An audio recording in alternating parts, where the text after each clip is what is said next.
Hai, Assalamualaikum dan salam sejahtera. Selamat datang kembali ke bengkel Google Workspace dengan tajuk pada kali ini Google Forms.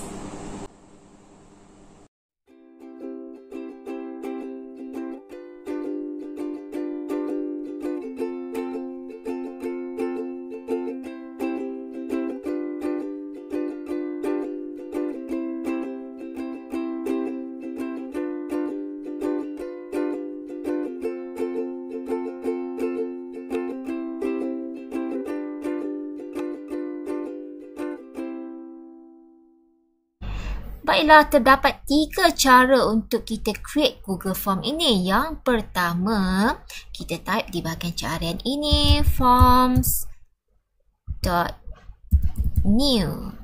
Enter. Kita akan terus dibawa masuk ke Google Form. Yang seterusnya, melalui Google Drive.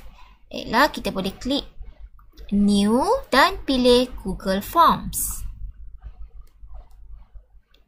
Dan terus dibawa juga ke Google Forms. Yang seterusnya kita boleh pilih butang waffle ini ataupun butang titik 9 ini. Kita scroll ke bawah, kita pilih Forms. Kemudian kita pilih blank. Dan kita akan terus dibawa masuk ke dalam Google Forms. Baiklah, editing forms. Kita akan belajar cara mengedit form ini iaitu menambah soalan, memilih jenis soalan dan mengedit setting bagi form ini. Baiklah, kita mulakan dengan tajuk. Kita boleh letakkan tajuk yang sesuai mengikut form yang anda akan create. Contohnya saya nak buat kuis kata kerja. Contoh ya. Baik, soalan pertama biasanya kita mestilah minta murid memberikan nama mereka. Baiklah, di sini ada pilihan, beberapa pilihan short answer, multiple choice, checkbox. Baiklah, untuk nama ni biasanya kita akan minta murid untuk menaip nama mereka sendiri di bahagian yang disediakan. Jadi kita akan pilih short answer. Dan jika kita wajibkan murid untuk jawab soalan ni, kita boleh aktifkan butang required di sini. Jadi murid-murid kena jawab dulu soalan ini sebelum nak submit borang ataupun form ini. Baik, seterusnya nak tambah soalan, kita klik butang tambah di sini. Kita boleh teruskan ke soalan yang kedua. Contohnya saya nak minta murid nyatakan kelas mereka. Baiklah, nyatakan kelas ni kita boleh pilih sama ada multiple choice ataupun drop down yang paling sesuai, di mana murid-murid boleh memilih satu jawapan saja. Baiklah, contohnya saya pilih ya, saya type di sini contoh kelas A, kelas B dan kelas C. Jadi murid bolehlah memilih salah satu daripada kelas mereka dan kita on required di sini. Jadi dia wajib jawab soalan yang diberikan ini. Baiklah, seterusnya mari kita lihat di bahagian setting ni. Kita akan melihat secara asas ataupun belajar secara asas cara untuk mengedit setting bagi form ini.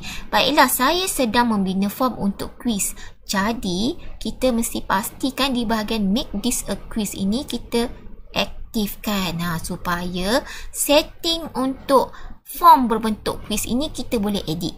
Baiklah, kita lihat yang pertama ini release grades. Jika kita mahu memaparkan markah kepada responden selepas mereka menjawab kuis ini, kita bolehlah klik immediately ni. Seterusnya, di sini juga ada responden setting. Kita boleh turn on dengan membaca butiran ataupun detail yang ada di sini, iaitu miss question, correct answer dan point values. Di sini murid-murid boleh melihat soalan yang mereka belum jawab ataupun soalan yang salah mereka jawab, yang betul mereka jawab dan markah bagi setiap soalan. Seterusnya bahagian responses ni, mari kita lihat. Baiklah, jika kita mahu responden menerima salinan daripada form yang mereka sudah isi, kita boleh turn on. Di sini collect email address dan kita boleh turn on di sini jika kita mahu responders mendapat kopi daripada respons yang telah mereka isi. Boleh pilihlah salah satu di sini. Baiklah, seterusnya allow response editing. Baiklah, kita boleh turn on jika kita membenarkan respons mengedit semula form yang telah mereka submit.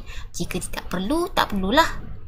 Baiklah, seterusnya kita boleh aktifkan juga jika kita membenarkan respons dengan email yang sama menjawab sekali sahaja soalan di dalam form ini. Limit to one response.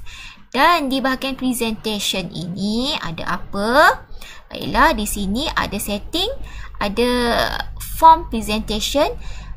Responden boleh melihat sejauh mana soalan yang telah mereka jawab dengan kita mengubah setting di sini on, dan kita juga boleh shuffle soalan di dalam form ini dengan onkan setting di sini jika perlulah. Baiklah, seterusnya confirmation message ini akan terpapar apabila responden submit form ini, sudah selesai menjawab semua soalan. Baiklah, kita boleh edit message di hujung form ini. Contohnya bagi kuis ni kita boleh type soalan tamat, contoh ya, dan kita boleh klik butang save. Baiklah, yang seterusnya di sini show link to submit another response. Di sini kita boleh aktifkan jika kita membenarkan responden menjawab sekali lagi form yang telah kita beri ini.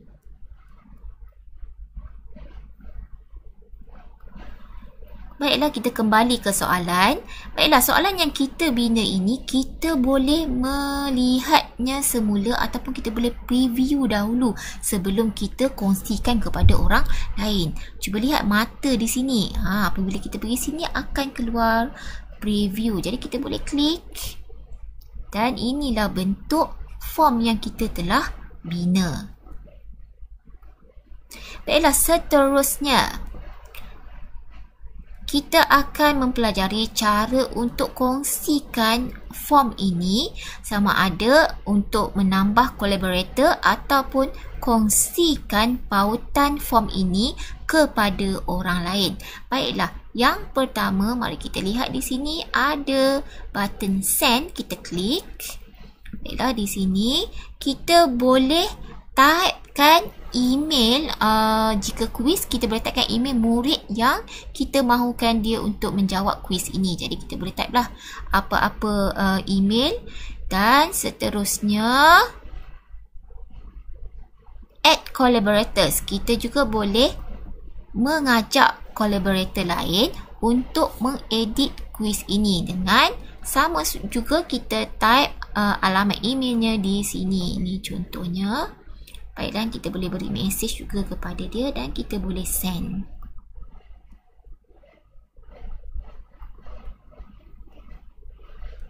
Baik, yang seterusnya cara kita untuk kongsikan pautan form ini kepada orang lain. Kita pergi ke sini dan lihat itu pautannya sudah muncul di situ. Kita boleh ringkaskan dan kita bolehlah copy dan kita boleh kongsikan pautan ini ke dalam grup kelas murid-murid kita. Jadi itu dia cara untuk kita kongsikan pautan form Google Form kepada murid-murid ataupun responden yang kita mahu. Baiklah, kita sudah mempelajari 3 bahagian tadi, iaitu cara untuk create forms, cara untuk edit forms dan cara untuk sharing forms. Okey, akhir sekali kita nak view respons yang telah diisi oleh responden. Okey, mudah saja caranya. Kat sini saya tunjuk form yang pernah saya buat sebelum ni. Tajuknya kehadiran penyertaan PDPR PSV tahun 5 ni. Kita klik saja responses dekat atas ni. Kemudian kita boleh view lah data yang telah diisi oleh murid-murid. Contoh dekat sini soalan yang saya bina nama dan kelas saja. Jadi kita boleh view lah nama murid-murid dan kelas mereka di sini. Seterusnya, cuba kita lihat di atas. Okey, lihat di atas ni ada ikon spreadsheet ni, warna hijau ni. Kita boleh klik dan kita boleh lihat data di atas lembaran. Okey. Sekejap. Di sini kita boleh lihat, kita boleh baca data yang telah dikumpul daripada form yang telah responden isi.